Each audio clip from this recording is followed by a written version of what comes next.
بسم اللہ الرحمن الرحیم نحمدہ ونصلی ونسلم علی رسولہ الکریم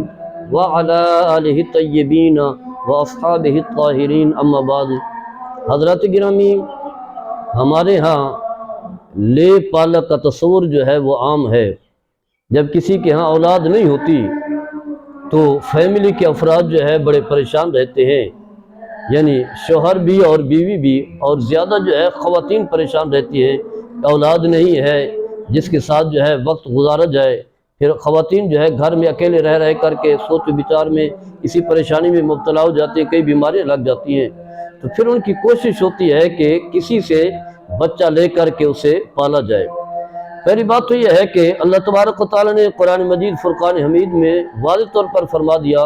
یہب لمن یشاء اناثا ویہب لمن یشاء الذکورا او یزوجہم ذکران و اناثا ویجعل من یشاء عقیما۔ فرمایا اللہ جسے چاہے بیٹیاں دے، جسے چاہے بیٹے دے، جسے چاہے دونوں دے، اور جسے چاہے کچھ بھی نہ دے، عقیما، کچھ بھی نہ دے، یہ اللہ کے اختیار میں ہے، بندے کا اس میں کوئی عمل دخل نہیں ہے۔ اور واضح ہے اللہ تبارک و تعالیٰ جو کچھ بھی دیتا ہے یا نہیں دیتا، اس کی کوئی نہ کوئی حکمت ہوتی ہے۔ بیٹے دیے ہیں تو یہ بھی اس کی حکمت ہے، اللہ تعالیٰ اپنے بندوں کو آزماتا بھی ہے کہ جو میں نے انعامات عطا کیے ہیں اولاد کی صورت میں، یہ میرا بندہ میرا شکریہ بھی بجا لاتا ہے یا ناشکری پر اتر آتا ہے۔ بیٹیاں دیتا ہے پھر بھی جو ہے وہ آزماتا ہے، اور کچھ نہیں بھی دیتا تب بھی جو ہے اللہ تعالیٰ کی کوئی نہ کوئی حکمت ہوتی ہے، اور اللہ تعالیٰ اس حال میں بھی اپنے بندے کو دیکھنا چاہتا ہے کہ بہت کچھ میں نے اپنے بندے کو دیا ہے، اگر اولاد نہیں دی تو آیا اس بندے کا میری طرف رجوع بھی ہے یا نہیں، باقی انعامات کا جو ہے شکریہ بھی بجا لاتا ہے یا نہیں لاتا۔ لیکن ہم جو ہے وہ اسی سوچ میں پڑ جاتے ہیں۔ پہلی بات تو یہ ہے اگر اولاد نہیں ہو رہی تو جو ظاہری وسائل ہیں کوشش کرنی چاہیے، علاج ہے، دعائیں ہیں، وظائف ہیں جو بھی بزرگوں سے ثابت ہیں، انہیں جو ہے پڑھا جائے، علاج بھی کروا جائے، پوری کوشش کی جائے۔ لیکن اگر اولاد نہیں ہوتی تو تب بھی جو ہے بندے کو چاہیے کہ اللہ کی طرف رجوع کرے اور صبر کرے، اور یہی سمجھے کہ سب کچھ جو ہے وہ اللہ کی طرف ہے، کل من عند اللہ، سب کچھ اللہ کی طرف سے ہے۔ اولاد نہیں بھی تب بھی جو ہے اللہ کے اس فیصلے پر جو ہے وہ راضی رہے۔ نبی کریم صلی اللہ تعالیٰ علیہ وسلم کا فرمان جو ہے بڑا خوبصورت ہے، فرمایا کہ مومن کا معاملہ جو ہے خیر پر ہوتا ہے، یعنی نیکی پر، بھلائی پر، اجر و ثواب پر۔ فرمایا کہ اگر اسے کوئی خوشی ملے، راحت ملے، یعنی اولاد بھی اللہ کی نعمت ہے، راحت ہے، تو فرمایا اس پر جو ہے اللہ کا شکریہ بجا لاتا ہے، تو فرمایا یہ بھی اس کے لیے خیر ہے، بھلائی ہے۔ اور فرمایا کہ اگر جو ہے کوئی تکلیف پہنچے، یعنی اولاد کا نہ ہونا جو ہے یہ بھی آزمائش ہے، تو فرمایا اگر کوئی پریشانی ہو، تکلیف ہو، تو فرمایا وہ جو ہے وہ صبر کرتا ہے، صبر سے کام لیتا ہے، تو فرمایا یہ بھی اس کے لیے خیر ہے۔ تو اگر اولاد نہیں ہے تب بھی جو ہے بندے کو چاہیے کہ اللہ کی طرف رجوع کرے، صبر کرے، اور پھر جو ہے اولاد ہو سکتا ہے اللہ تعالیٰ کی حکمت ہو، اگر اولاد ہوتی تو، کیونکہ اولاد کی وجہ سے حدیث پاک میں آتا ہے، نبی کریم صلی اللہ تعالیٰ علیہ وسلم نے فرمایا اولاد جو ہے انسان کو بخیل بنا دیتی ہے، بزدل بنا دیتی ہے۔ انسان کے پاس جب اولاد آتی ہے تو پھر انسان اولاد کے لیے سب کچھ کرنے لگ جاتا ہے، اور پھر نہ حلال و حرام کی پہچان کرتا ہے، نہ پھر جو ہے وہ دیکھتا ہے کہ جائز ہے یا ناجائز ہے، پھر اس کا تعلق جو ہے وہ اللہ سے ٹوٹ جاتا ہے، پھر اولاد کی فکر میں چلا جاتا ہے۔ اگر اولاد نہ تو اللہ نے جو ہے اسے ایک فراغت دے دی ہے، ذمہ داریاں نہیں ہیں، اب اسے چاہیے کہ اللہ کی طرف جو ہے رجوع کرے، اپنی نیکیاں بڑھائے، اتنا نیکیاں بڑھائے کہ وہی بندہ اللہ کے اتنا قریب ہو جائے کہ جیسا کہ مشہور حدیث ہے کہ عبادت کے ذریعے سے، نوافل کے ذریعے سے جو ہے بندہ اللہ کے اتنا قریب ہو جاتا ہے، پھر جو ہے اللہ تعالیٰ جو ہے اس کی جو ہے وہ ہاتھ باندھ جاتا ہے جیسے پکڑتا ہے، اسی طرح فرمایا کہ اس کے کان باندھ جاتا ہے جیسے سنتا ہے، بہت ساری چیزوں کا ذکر کیا گیا ہے۔ تو اس انداز سے جو ہے اللہ کا قرب پانے کا بہترین وسیلہ ہے، کیونکہ اب اس کے اوپر جو ہے کوئی ذمہ داری نہیں ہے۔ لیکن خیر اگر پہلی بات تو یہ ہے کہ اس طرح کا تصور جو ہے وہ نہیں ہے۔ لے پالک اگر لے پالک لے گا تو بہت ساری پھر جو ہے وہ خرافات پیدا ہوں گی۔ انسان ہے، کمزور ہے،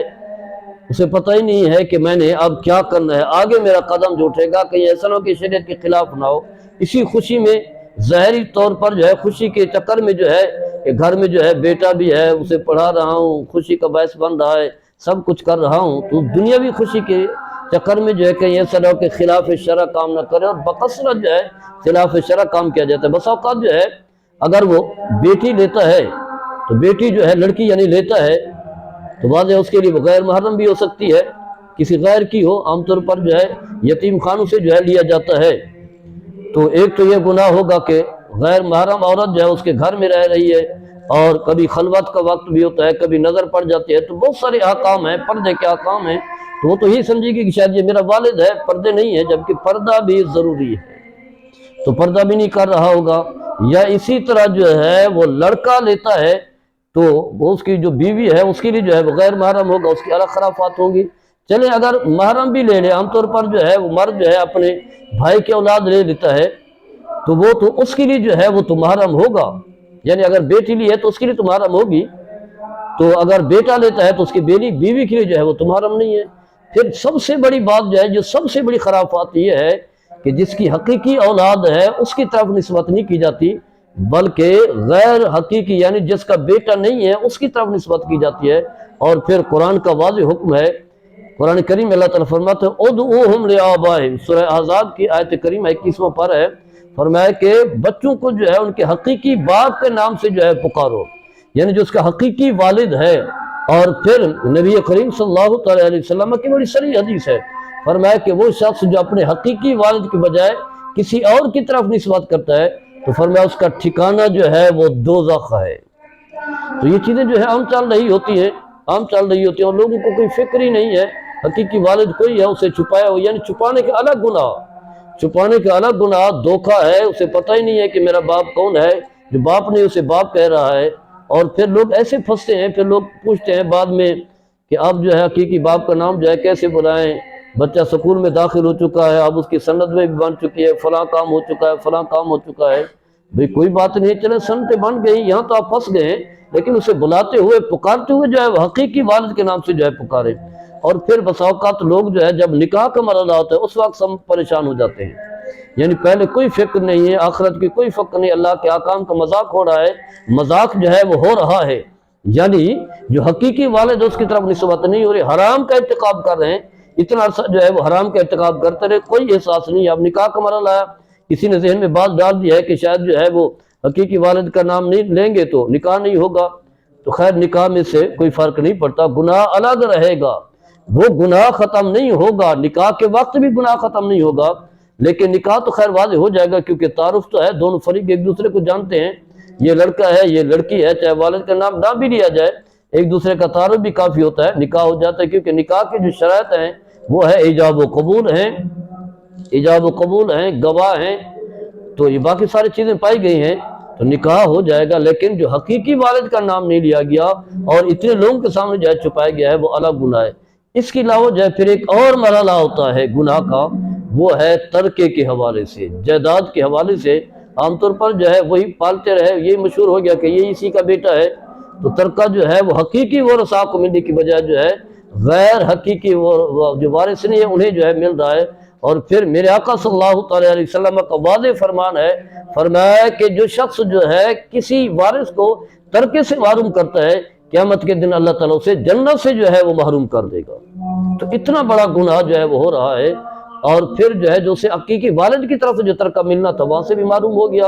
اور جو اسے دوسروں کو مل رہا ہے اسے نہیں مل رہا، تو اتنی ساری جو ہے قباحت ہیں جس کا انسان جو ہے تصور نہیں کر سکتا۔ تو پہلی بات تو یہ ہے کہ اگر ویسی احساس ہے کہ کوئی بچہ جو ہے پالنا ہے تو شریعت کے مطابق پالیں، خاص کر کے جب بالغ ہونے کے قریب ہو تو ان کے والدین کے ہاتھ چھوڑائیں، تاکہ جو ہے وہ محرم اور غیر محرم کے احکام جو ہے ان کا سے جو ہے وہ بچا جا سکے۔ اور پھر اگر رکھنا بھی ہے تو پھر سارے پردے کے احکام بھی پورے کریں، اور پھر جو ہے اگر ترکے میں سے دینا بھی ہے تو جو وصیت ہے غیر ورثاء کے لیے اتنا وصیت کے کر کے جائیں، یہ میری جائیداد میں سے تہائی سے دے دینا، واضح میں نے اسے پالا ہے، تعلیم بھی دیا ہے، بہت کچھ کیا ہے، کہ ایسا بیچارہ والدین سے بھی ٹوٹا ہوا ہے، تو تہائی مال ترکے میں سے نہیں، باقی مال جو ہے وہ ورثاء کے درمیان جو ہے وہ تقسیم ہو، اور یہی کوشش ہو جتنا عرصہ جو ہے آپ کے گھر میں رہے حقیقی والد کے نام سے پکارنا ہے، تاکہ اتنے بڑے گناہ سے جو ہے بچا جائے۔ اللہ تعالیٰ ہم سب کو عمل کرنے کی توفیق عطا فرمائے۔ ہمارے